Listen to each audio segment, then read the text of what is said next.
welcome to the Jukebox Podcast from WP Tavern. My name is Nathan Wrigley.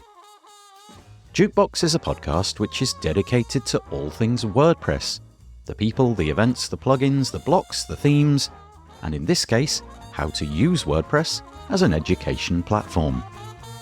If you'd like to subscribe to the podcast, you can do that by searching for WP Tavern in your podcast player of choice, or by going to wptavern.com/feed/podcast, and you can copy that URL into most podcast players. If you have a topic that you'd like us to feature on the podcast, I'm very keen to hear from you, and hopefully get you or your idea featured on the show. Head over to wptavern.com/contact/jukebox and use the form there.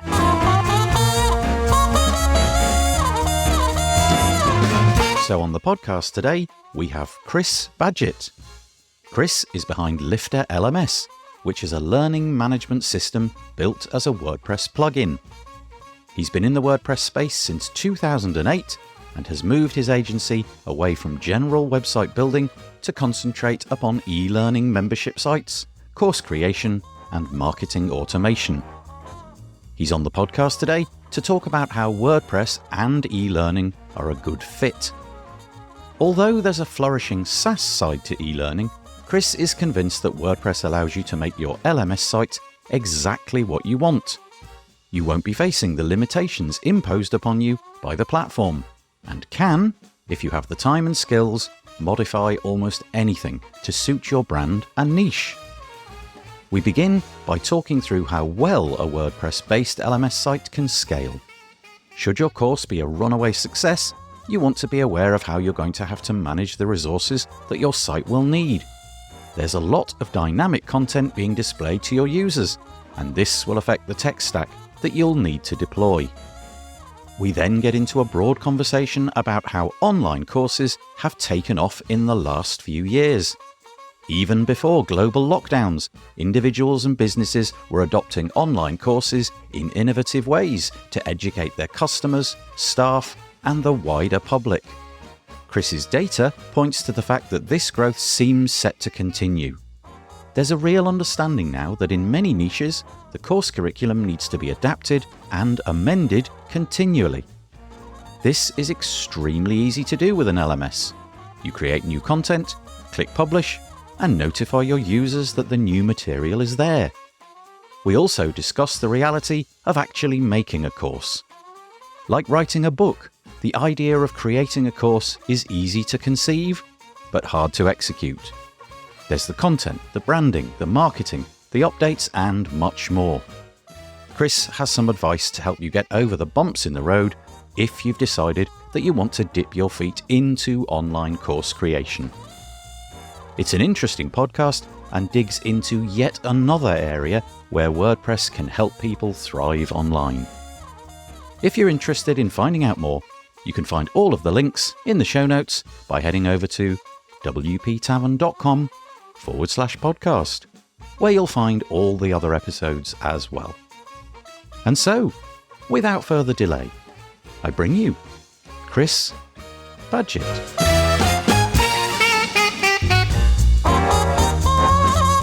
I am joined on the podcast today by Chris Badgett. Hello, Chris. Hey, Nathan. Great to be here. Yeah, thank you for joining me. Chris and I have been in touch with one another over many years, but it was very nice in the WordCamp US, which was recently something that I attended, to find Chris there. Very nice to meet you in person. That was great. Chris is on the podcast today. He's going to be talking to us about e-learning or LMSs, all of the different ways that you can do that with a WordPress website.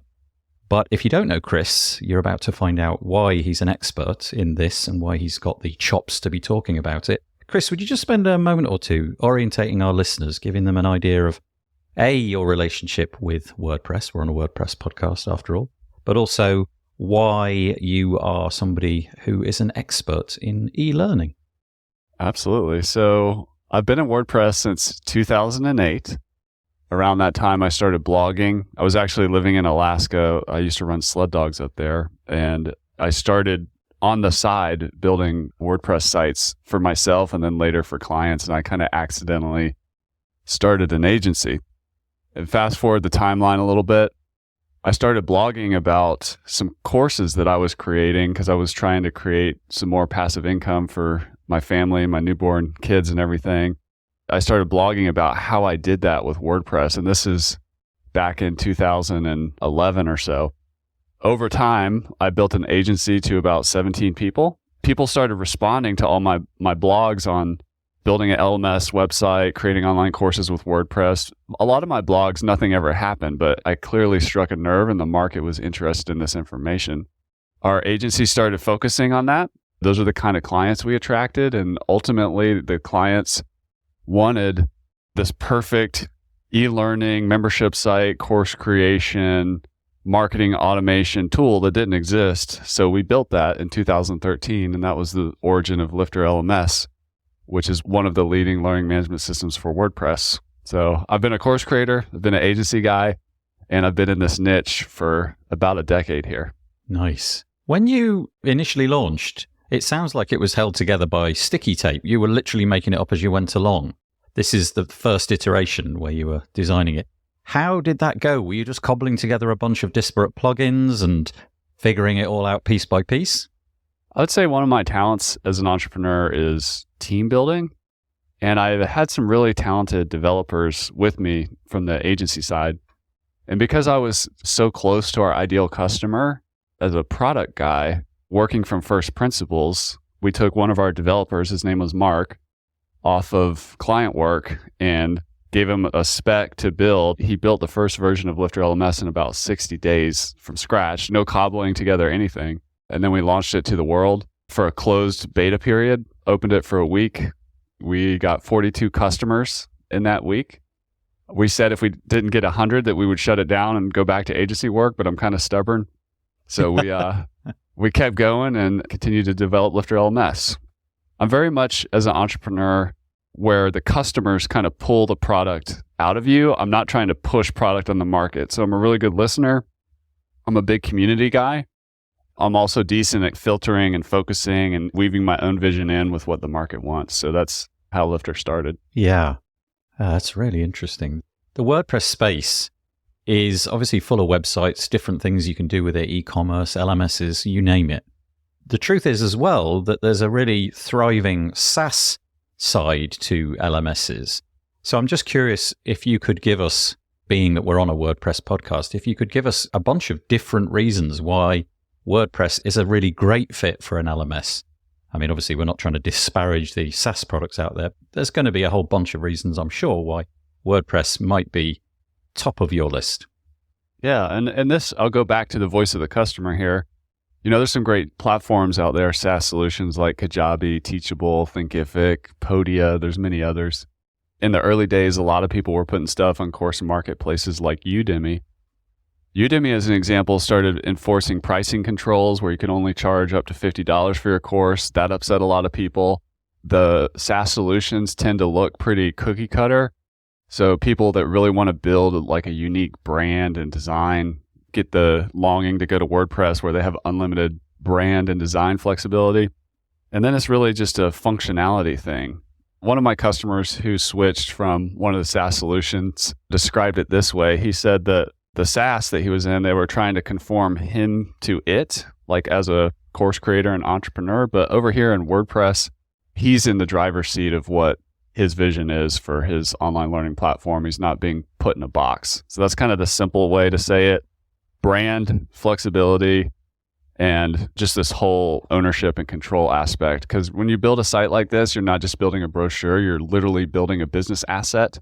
So to have more control over that is something that's really important to a lot of people. Yeah, I guess the same could be true in just about every sphere of WordPress, where there's commercial rivals that are SaaS products. The customizability, the fact that you can make it your own and do whatever you like with it, given the time and development. Yeah, that's the perfect answer, really, isn't it?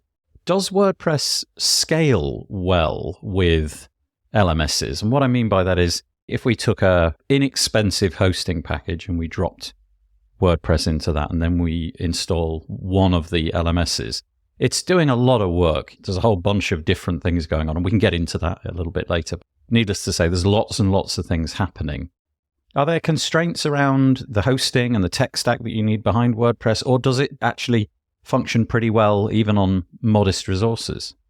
Well, not all plugins are created equal. Something like a WooCommerce or one of the WordPress LMS plugins are, quote, heavier. They require a lot more resources. We have a lot of dynamic content. We have a lot of user interactions.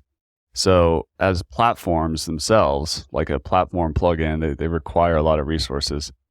That being said, performance is something we focused on, and I think the industry in general has to pay attention to, because as your customers become more and more successful and get more and more users, the last thing you want to have happen is for your tool to start malfunctioning or cause the site to slow down or whatever. The reality is, yeah, you can start with the cheap, low end of the market hosting and you're completely fine. When you start getting up above like 1,000 users, you need to start looking at bigger plans. We actually have a list on our website of the 6 options that we recommend, but we have customers that have 50,000. There's one person on there because we have some telemetry data tracking that people opt into, where we collect just non-identifiable information just to see what people are doing. I've seen people with 800,000 users and just massive sites. At the end of the day, we work to create a performant plugin, and we continually focus on performance. We actually work with hosting companies to improve performance together, which is awesome. There's some great hosts out there that take a keen interest in that, because they themselves, those hosts, are looking to attract high quality customers, which LMS websites can be when they're successful. When you do get into large concurrent users, or you're doing something really at scale, you are going to be spending a lot more on hosting. That's just part of the game. But if you design your business model correctly for your school or your academy or your membership site, whatever you call it, if your hosting bill jumps up from $30 a month to $100 a month, you're fine. It's just the real estate tax for your online business. And even if it jumps up higher than that, you're having a ton of people move through your platform, and it's just a cost of doing business. Let's just move sort of sideways away from the tech and possibly away from WordPress just for a moment and talk about the kind of people who may be interested in this. I'm imagining, just like everybody, there's a whole bunch of people who, if you like, they have the New Year's resolution.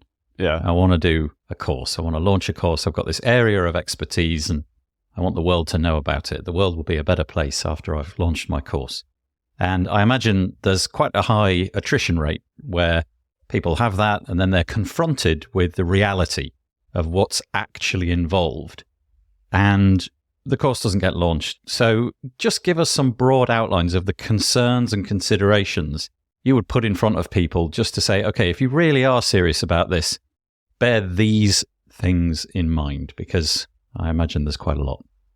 Yeah. I kind of think of us as having 2 markets. One is the WordPress professional who builds sites for clients and stuff like that.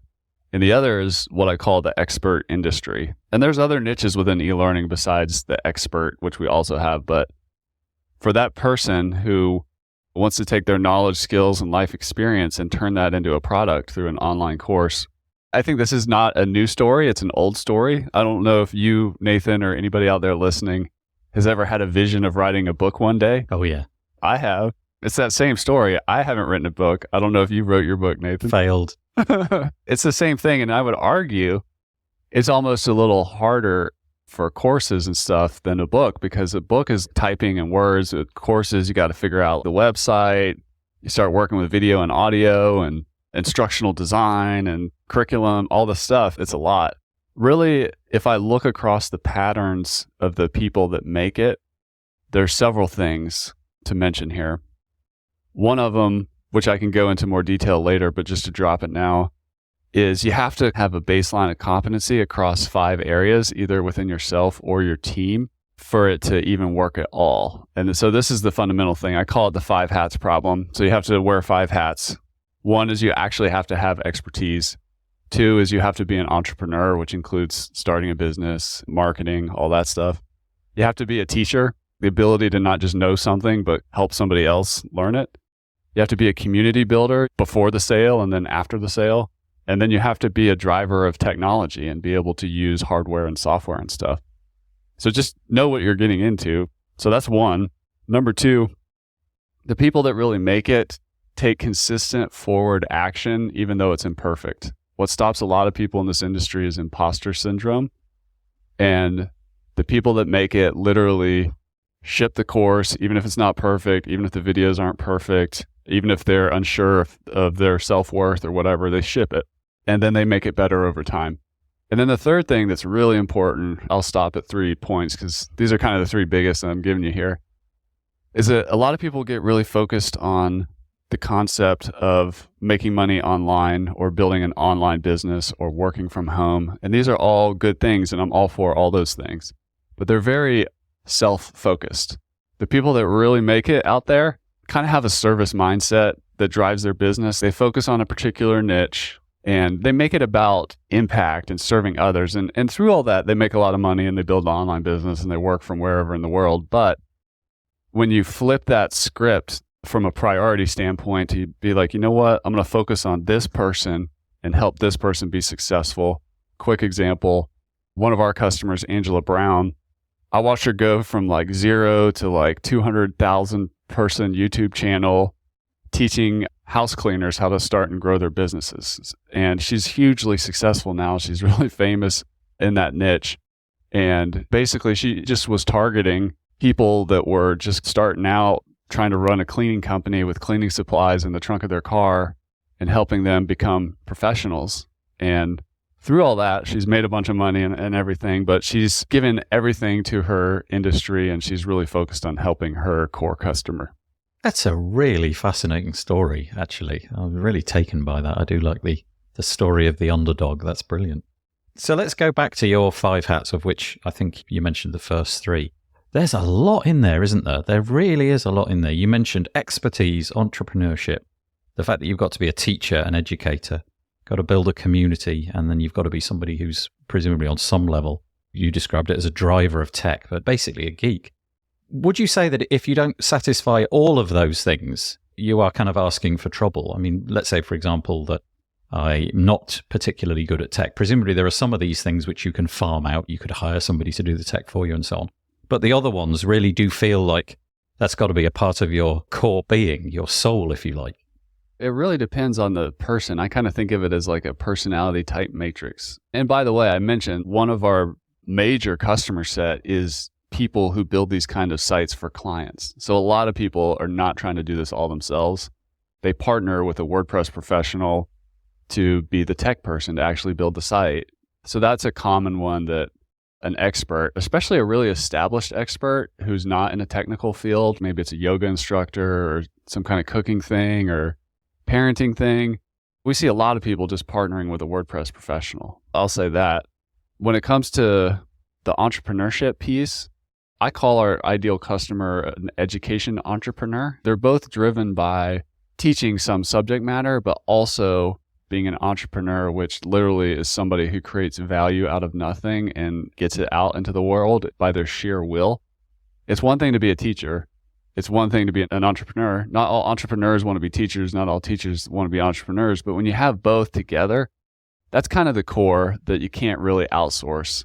You can hire in pieces of the entrepreneurship. I see people hire marketers to help with content or ads or taxes and things like that. But at its core, for someone to be successful in this endeavor, there's that overlapping of the teacher, entrepreneur, and one. That's kind of a common thread.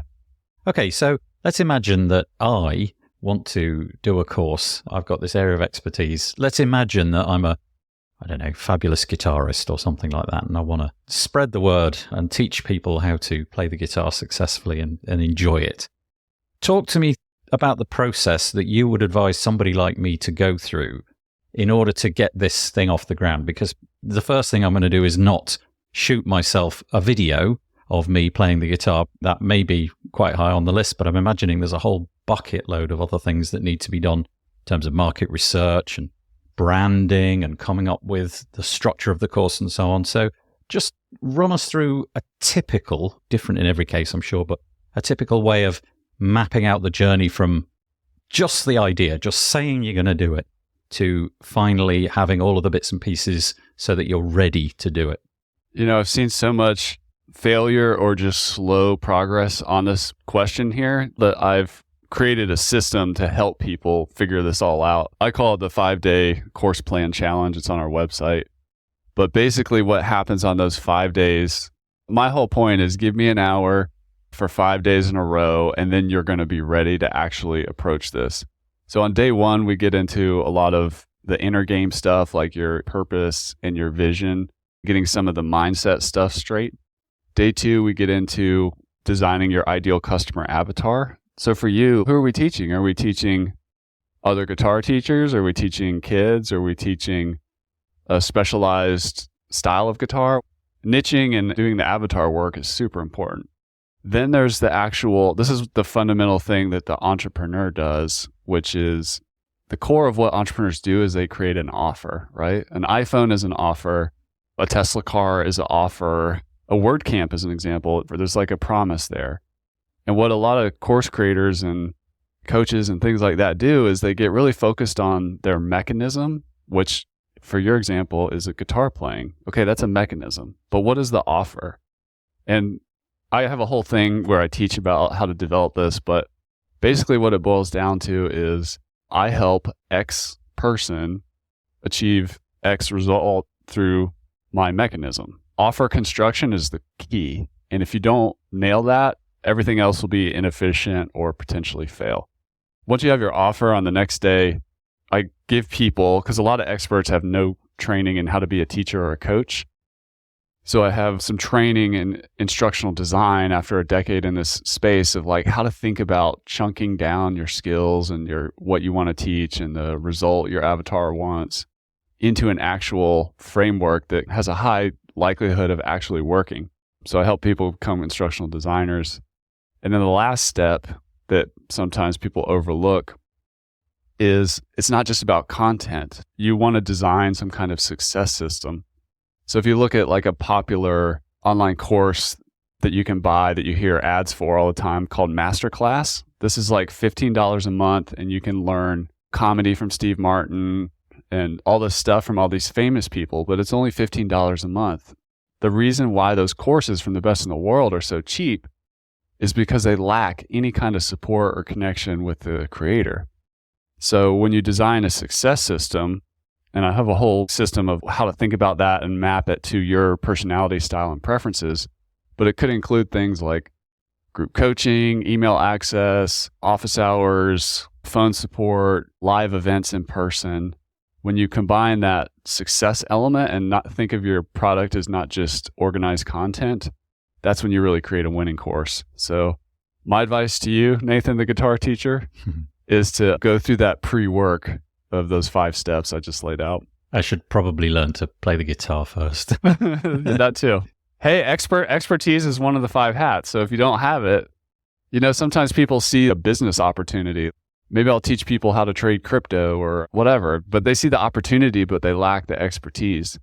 But that's still possible, by the way. One of my first courses was in organic gardening and permaculture. And I had all the hats except for the expert. My wife was skilled at this, but I actually went out into the world and found some of the best people in the world. I flew to Costa Rica and traveled to a bunch of places, and I was filming these people doing permaculture design workshops in the jungle or in different places. And so I went and I got an expert, right? And I was taking an industry that was predominantly offline. I was trying to get it online because I could see how many people on YouTube were looking for this information and everything. So you don't have to have the expertise is what I'm saying. Nathan, you can go find you a guitar player, you guys partner, and you can make it happen. You were talking earlier about writing a book and how so many people have this thought and it never happens.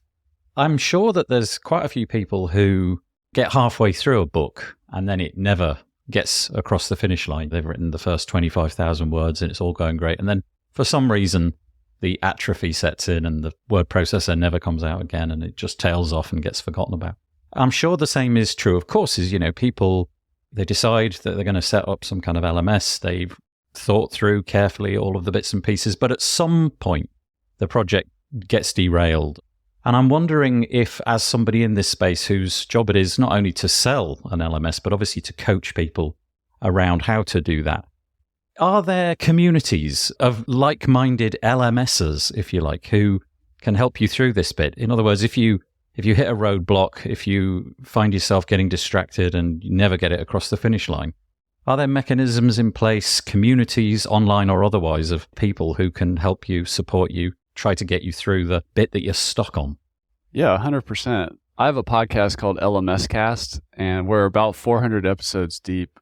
And part of the reason I created that podcast is I wanted to interview people not just about the tech and WordPress, but around all these other challenges that people face around the 5 hats and things like instructional design and marketing and community building and all this. So that's a resource, but there's also a lot of great Facebook groups as an example out there. The whole course creator entrepreneur thing, there's definitely a niche. Coaching. Some people kind of use different words around the space. You'll hear course creator, I'm a coach, I have a membership site, I have a paid community.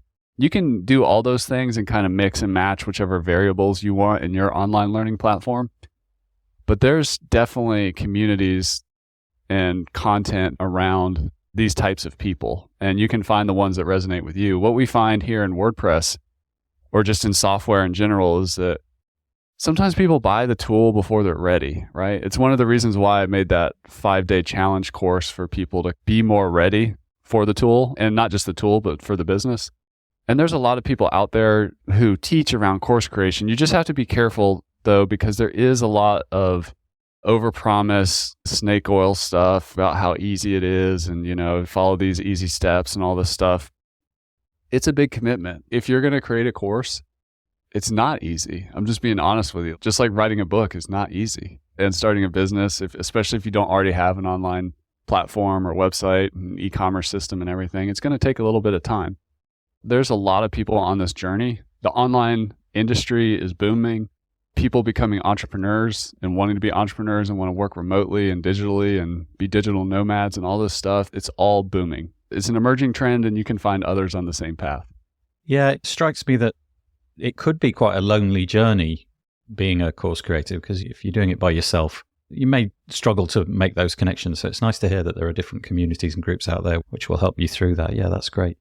In terms of LMSs and all of that, the technology behind it all, I don't know how to phrase this question because it brings up COVID.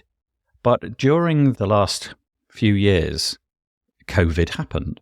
And I'm guessing, I have no data to back this up, it just is a thought in my head, that online courses became more of a thing, more people creating them, more people consuming them.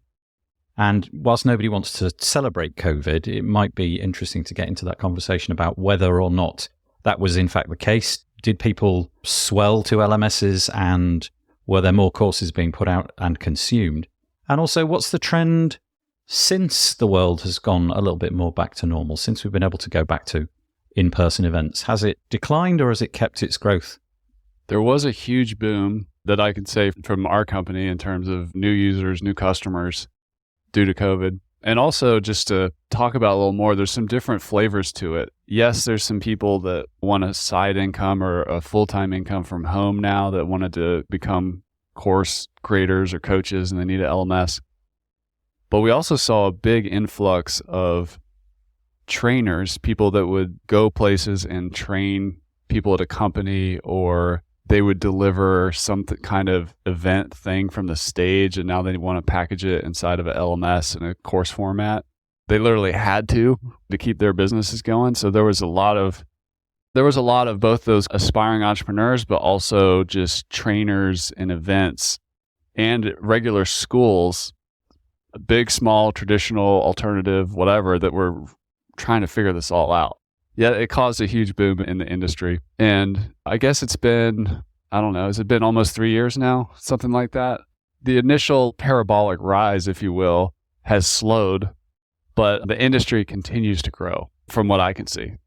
So that caused a big spike, but we're seeing the industry just continue to grow. And also if you look broadly across the online learning SaaS space and the online community SaaS platforms and the Zoom alternatives and everything, like the whole industry is just continuing to expand.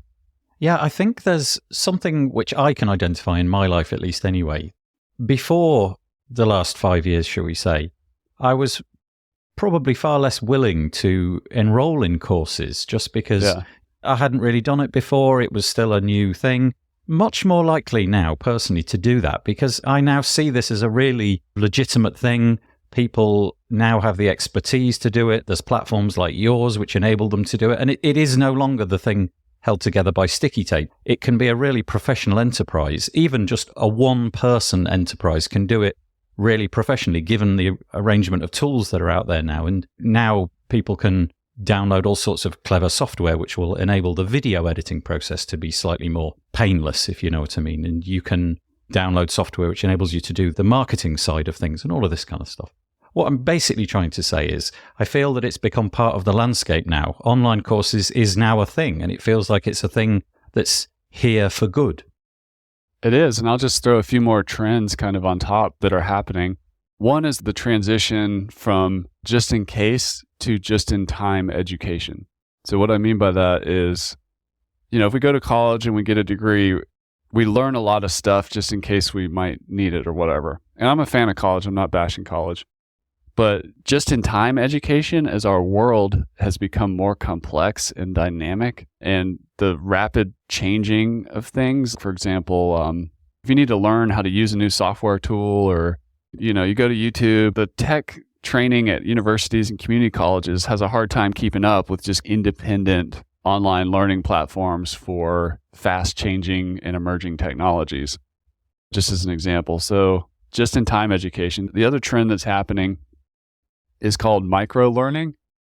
And that's where it gets really important to chunk down your content so that it's as effective and efficient as possible without wasting time. So back in the earlier days of the online course industry, it was all about, I'm speaking to the expert entrepreneur kind of subject matter expert courses.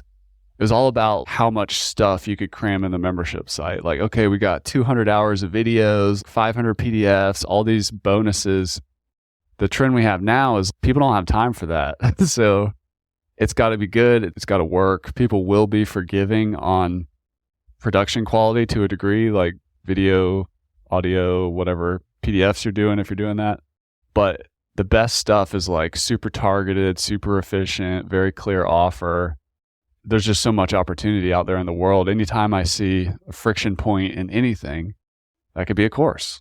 And if you as an entrepreneur are going to jump on that friction point, make it as frictionless as possible for the person to achieve the result. I really hadn't thought about the just-in-time piece, and that makes so much sense, especially when you think about the landscape of the industry that we're in, technology, specifically WordPress. Things are changing all the time, and something that you may have wished to learn last year might now be completely obsolete.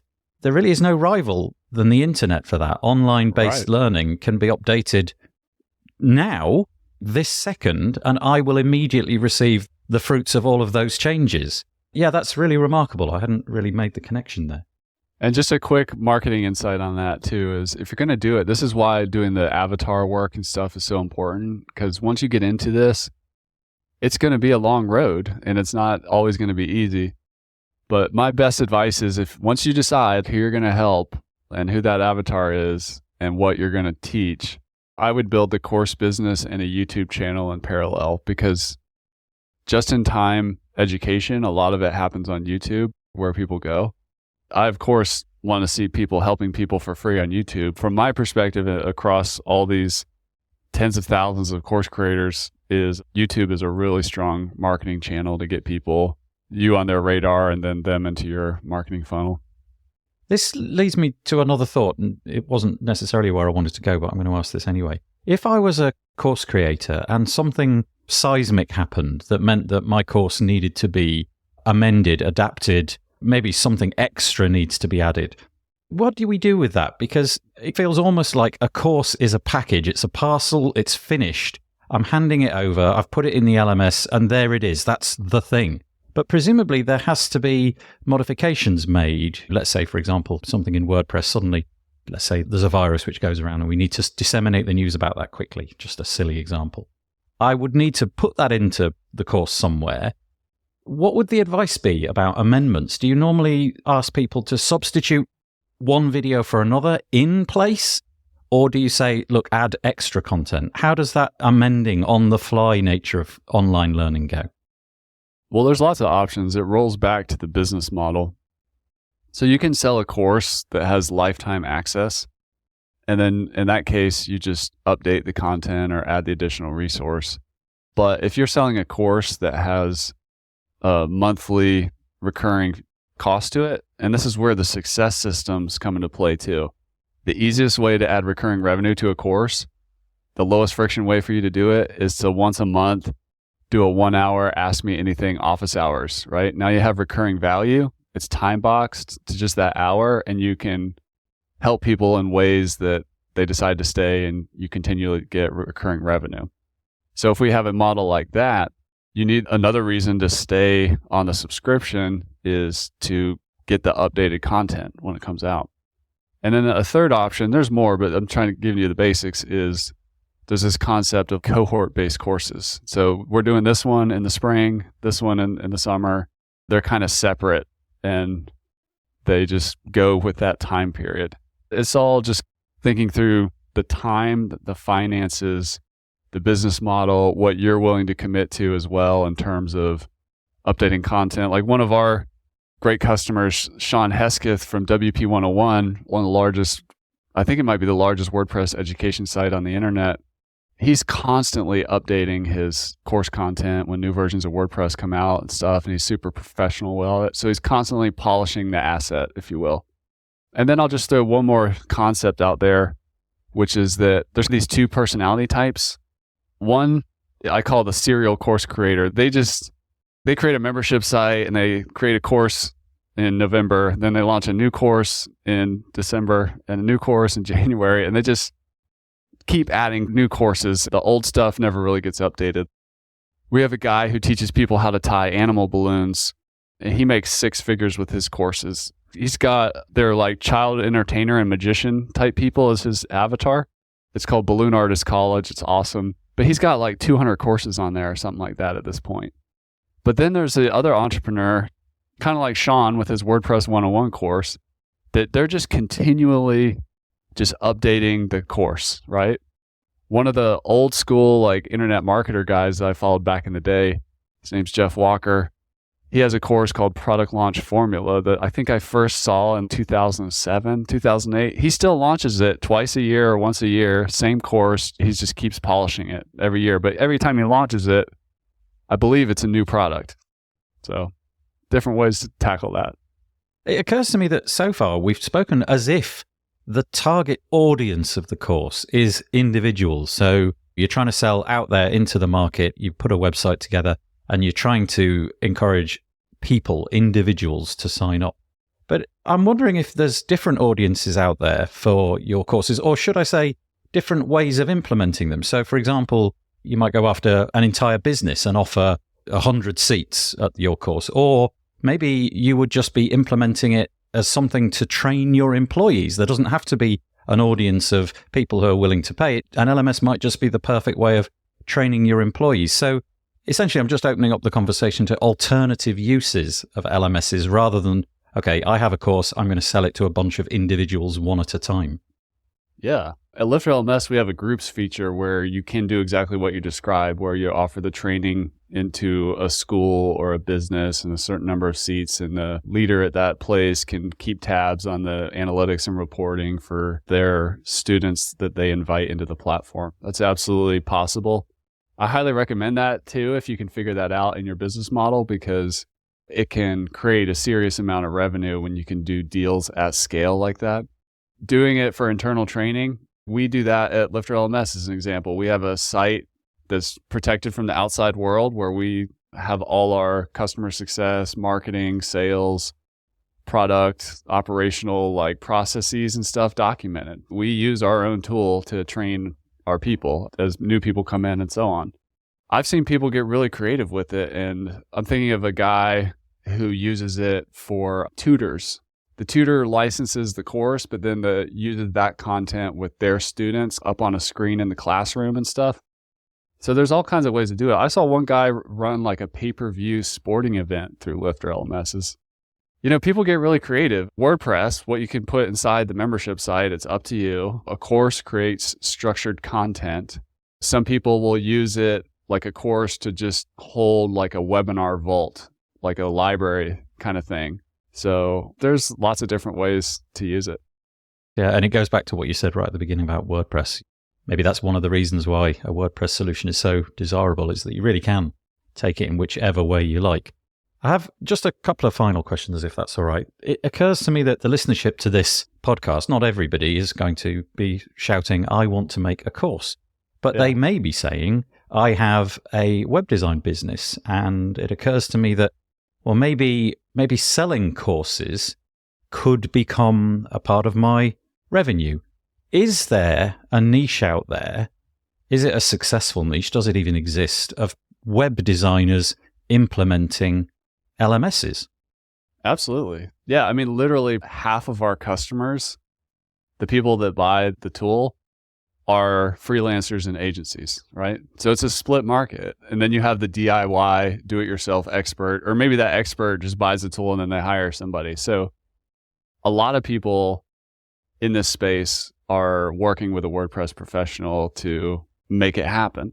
We've known that for a very long time. So we created this experts program where it's not like a paid thing. We're not trying to monetize it. We just constantly get asked for like, hey, do you know anybody that can help me build this site, or who do you recommend? So we built a list of people that have experience with Lifter. It kind of happened to me as an example early on. I had this agency. People just needed all this stuff for their online learning business. It's a great niche to focus on. They're great customers. They often have recurring needs. The site build is complex from a standpoint that it's just not static pages, and it's incredibly valuable, which helps with your pricing as an agency owner. And these people often need ongoing work, or they want to have like a tech person aside the business in case they ever need anything, or they have a new idea they want to implement and stuff like that. So it's a great niche if you're looking to diversify into it. And I'll also say that a lot of times I've seen a lot of people who are WordPress professionals and they implement for a client. And then once they see how it all works, possibly see their client make a bunch of money or whatever, then they're like, you know what, I'm gonna launch a course. So there's a lot of that goes on when you really fall in love with the niche. It's hard not to start releasing some courses yourself. And as a WordPress professional, one of the things I know from my agency days is that sometimes it's a little frustrating or slow to train a client on how to use the website. So as part of your handoff, if you create like a course that they can then stop, rewind, play 7 times to get it or whatever, and then make that as part of your handoff package, that can actually add a lot of value and save a lot of time on your end just to kind of use that course in that way.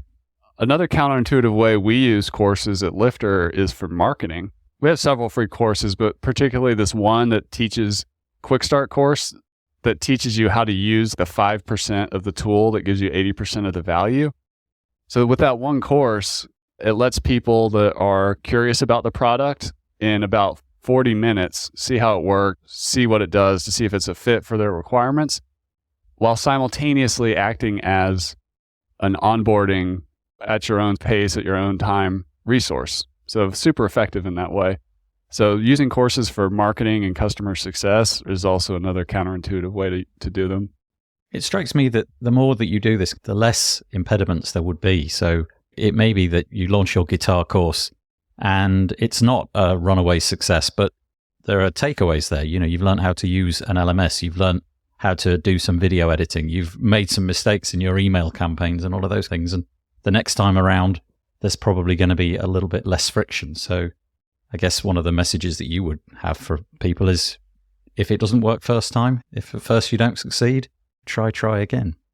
Yeah, just like anything. Learning is what makes us human, right? So when we double down on like a business model or a tool or a business, failure is just feedback. That's why that trait we see in our successful community members, whether they're a WordPress professional or more of a subject matter expert, is that consistent, imperfect action moving forward with an open mind. That's the through line through the people that find the best success.